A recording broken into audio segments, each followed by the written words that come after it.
వంటింట్లో అమ్మ వంటకి స్వాగతం. నేను మీ స్రవంతి. ఈరోజు మనం వీడియోలో గులివెందుల చేపల పులుసు ఎలా వండుకోవాలో చూసేద్దాం. ఈ చిన్న చేపల్ని శుభ్రంగా కడుక్కుని కొంచెం కారం, ఉప్పు, పసుపు వేసి బాగా కలుపుకుని ఒక అరగంట పాటు పక్కన పెట్టుకోవాలి. ఈ చేపల పులుసుకి ఏమేం కావాలో మనం సిద్ధం చేసుకుందామండి.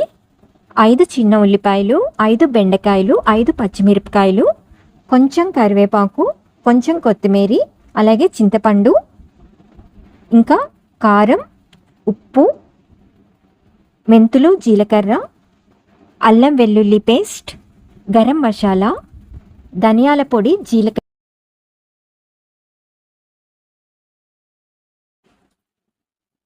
తర్వాత ఒక కడాయి పెట్టుకుని అందులో కొంచెం ఆయిల్ వేసి మనం కట్ చేసుకున్న 5 ఉల్లిపాయలని ఇందులో వేసి వేయించాలి.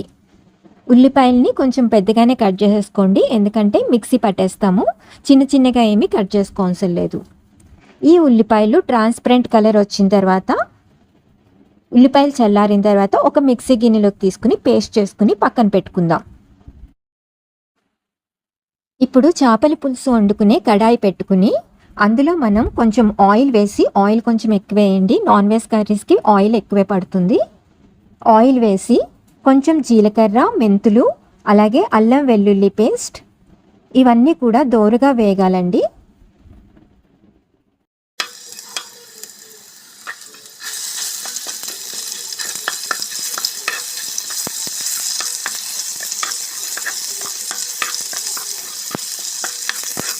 అల్లం వెల్లుల్లి పేస్ట్ బాగా వేగిన తర్వాత మనం పేస్ట్ చేసి పెట్టుకున్న ఉల్లిపాయని ఇందులో వేసేయాలి.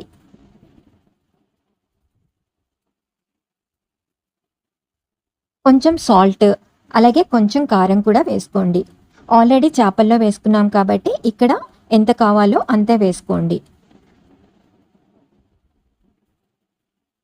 ఇది మొత్తం కూడా బాగా కలుపుకుని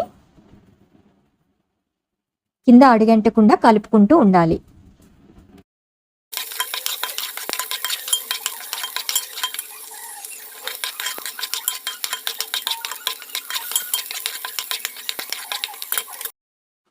ఉల్లిపాయ పేస్ట్ ఇలా వేగిన తర్వాత మనం ధనియాల పొడి, జీలకర్ర పొడి ఈ 2 వేసుకుని బాగా కలుపుకోండి.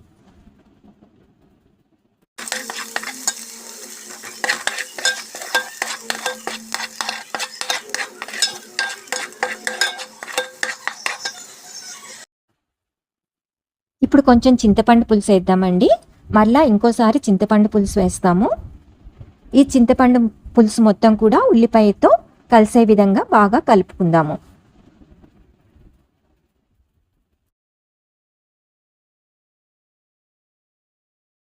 ఇందులో మనం కొంచెం కరివేపాకు వేసుకుందామండి.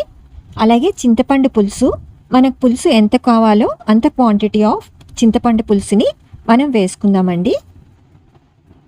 ఇదంతా కూడా చింతపండు పులుసు బాగా మరిగిన తర్వాత మనం కారం, ఉప్పు, పసుపు వేసి నానబెట్టుకున్న చిన్న చేపలు ఉన్నాయి కదండి, అవి మనం ఈ పులుసులో వేసేద్దాం.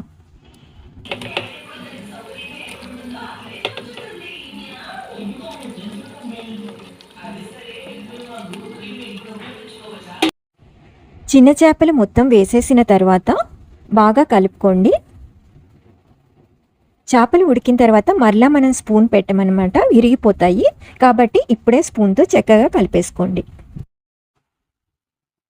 పులుసు కొంచెం మరిగిన తర్వాత మనం కట్ చేసుకున్నాం కదండి 5 బెండకాయలని, ఆ 5 బెండకాయలు కూడా వేసేసుకోవాలి.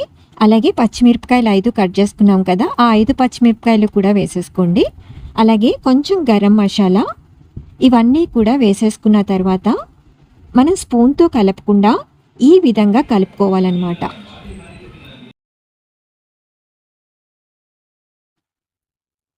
ఈ విధంగా కలుపుకున్న తర్వాత పులుసును మరికొంచెం సేపు మరగబెట్టి చివర్లో మనం కొత్తిమీర జల్లుకోవాలండి. ఈ చిన్న చేపలు త్వరగానే ఉడికిపోతాయండి. మనం పులుసును ఎక్కువసేపు మరిగించే అవసరం లేదు. గులివెందుల చేపల పులుసు చాలా బాగా వచ్చిందండి. మీరు కూడా తప్పకుండా ట్రై చేయండి. ఈ వీడియో కనుక మీకు నచ్చినట్టయితే ఒక లైక్ కొట్టండి. అలాగే ఇటువంటి మంచి వంటకాల కోసం ఛానల్ని సబ్స్క్రైబ్ చేసుకోండి. Thank you.